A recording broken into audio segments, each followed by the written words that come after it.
തിന്നാൽ അങ്ങയുടെ വിശപ്പ് മാറില്ല. അത് കേൾക്കുമ്പോൾ പുലിക്ക് ദേഷ്യം വരും. നീന് വേറെ സൂത്രം. പുലിയണ്ണ ഇന്ന് ഞാനും കൂട്ടുകാരും ഇന്ന് രാവിലെ കുഞ്ഞിച്ചേരിയിൽ പോയിരുന്നു. അവിടെ തടിച്ചു കൊഴുത്തൊരു പോത്തുണ്ടായിരുന്നു. അവനെ തിന്നാൽ ഇവിടെ എല്ലാ വിശപ്പും മാറില്ലേ? എന്നെ തിന്നാൽ ഇവിടെ വിശപ്പ് മാറില്ല. പുലി വേഗം പോത്തിന്റെ അടുത്തേക്ക് ഓടി.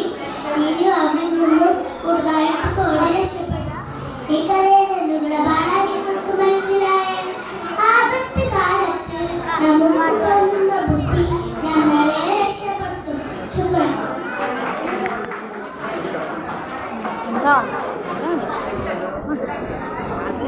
Code number 3. ഉഷാറായി പറഞ്ഞു.